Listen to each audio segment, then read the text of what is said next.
Bienvenidos nuevamente. El ministro de Economía, Juan Carlos Vega, en su comparecencia a la Comisión de Desarrollo Económico en la Asamblea Nacional, entre otras cosas manifiesta que la mismísima dolarización está en peligro. Qué paradojas tiene la vida, ¿verdad?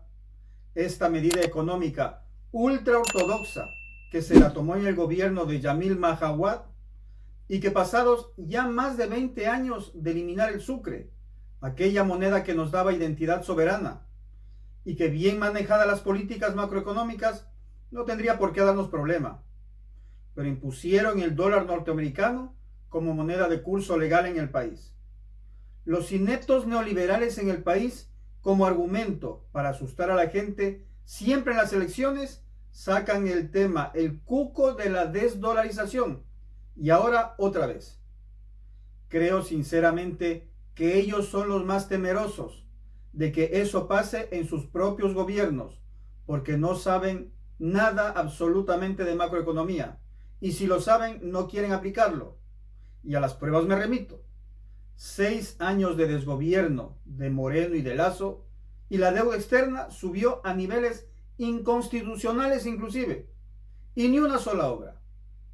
En la década anterior a estos nefastos periodos, la deuda externa nunca pasó de porcentajes que manda la Constitución, y se sembró de obras el país.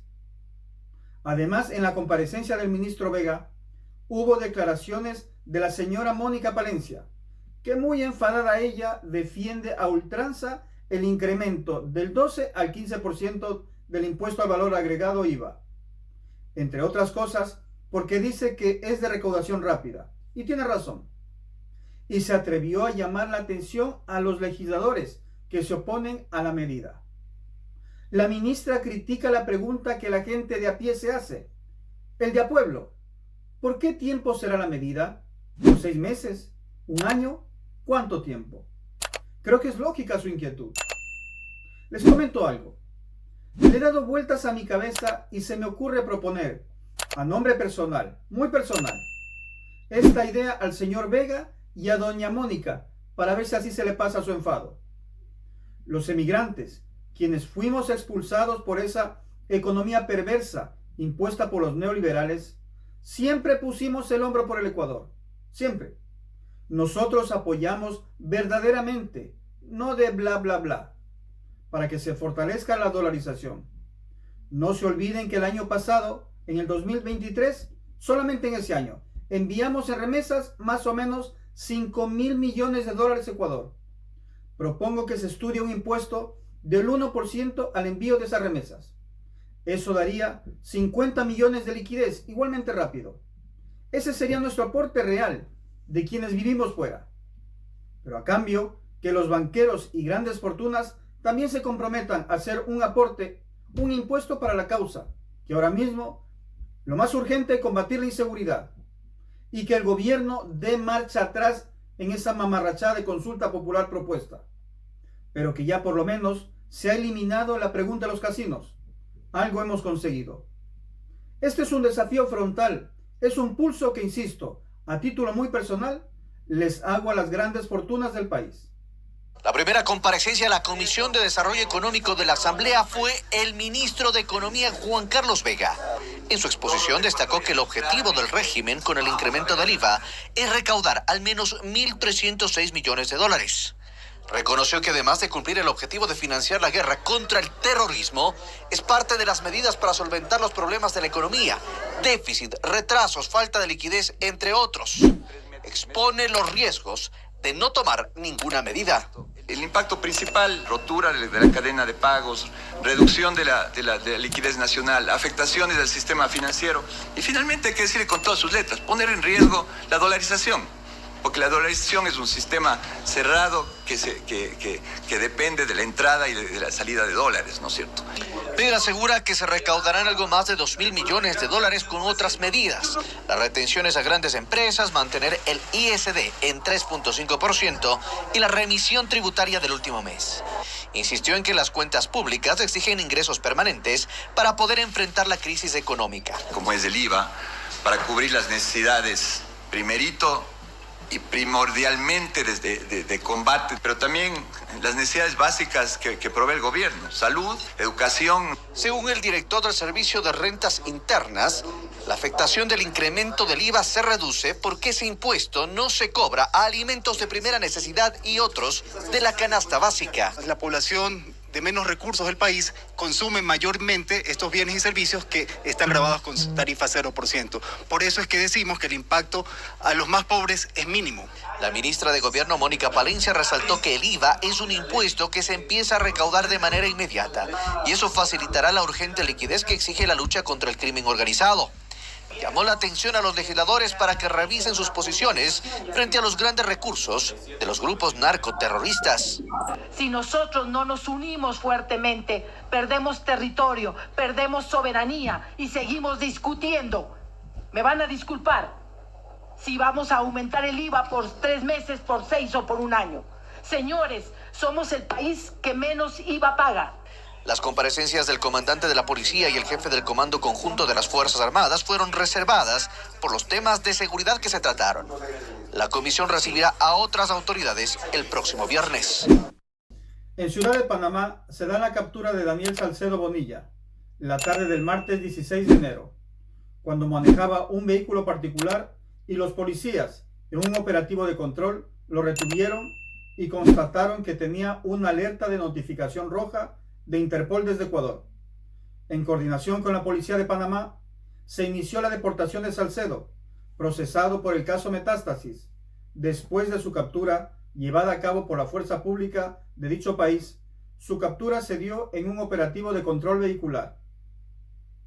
La Corte Nacional de Justicia indicó que se remitió el pedido a las autoridades panameñas para que el reo requerido por el presunto delito de delincuencia organizada pertenezca retenido mientras se tramita la extradición.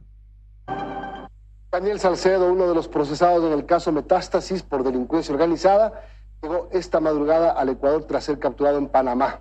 Vamos a hacer contacto con Paul Coello, quien se encuentra en la cárcel 4 en el norte de Quito, para que nos cuente cómo se desarrolló este traslado. Hola, Paul.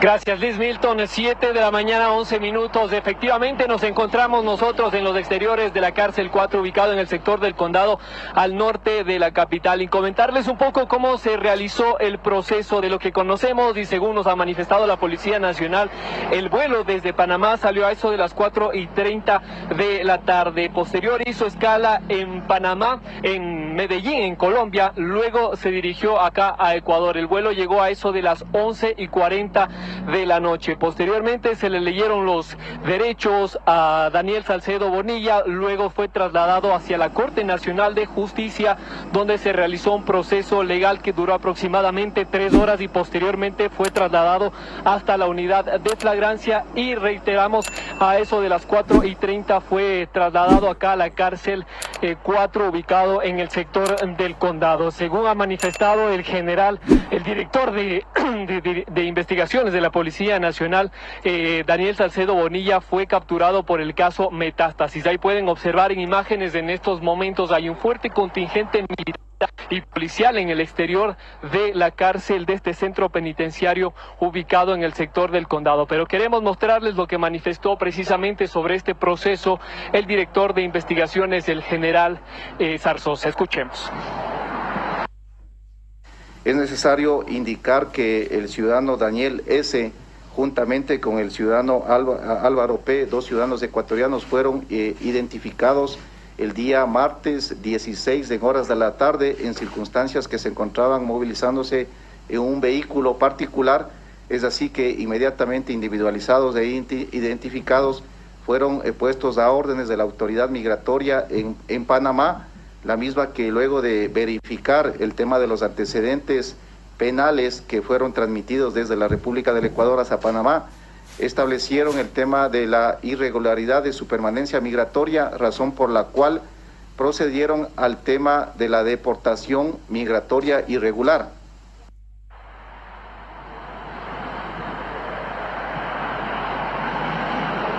Y bien, conjuntamente con Daniel Salcedo Bonilla fue detenido el exdirector del Hospital del Guasmo. Ambos están siendo investigados por el caso precisamente de la venta de insumos y medicinas en los hospitales públicos de la ciudad de Guayaquil, mientras que Daniel Salcedo Bonilla también está involucrado en el caso Metástasis, razón por la cual fue trasladado acá a la cárcel del condado. Es probable que en las próximas horas, en los próximos minutos, se lleven a cabo otros procesos legales acá en la cárcel del condado.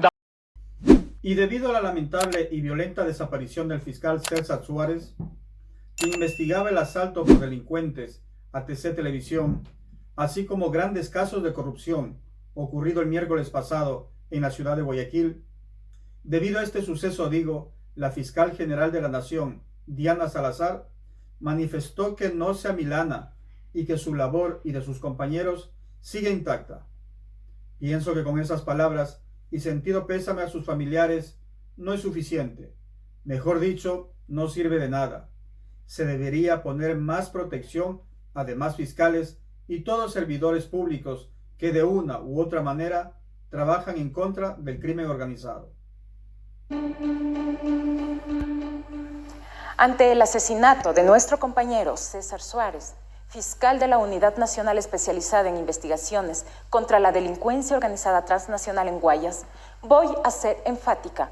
Los grupos de delincuencia organizada, los criminales, los terroristas no detendrán nuestro compromiso con la sociedad ecuatoriana. Continuaremos con más fuerza y compromiso. Debemos tener claro que este hecho atroz trae consigo un mensaje para el trabajo que estamos cumpliendo desde la justicia en el Ecuador.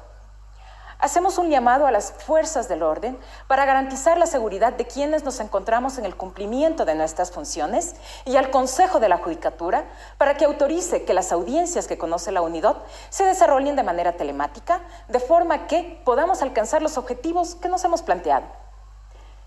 Respecto a este hecho, que nos enluta como institución, nos encontramos practicando las primeras diligencias en el lugar de los hechos con el objetivo de garantizar, como en cada caso de muertes violentas, que este crimen no quede en la impunidad.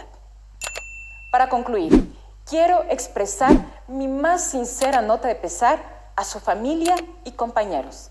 César, descanse en paz. Su legado nos acompañará en...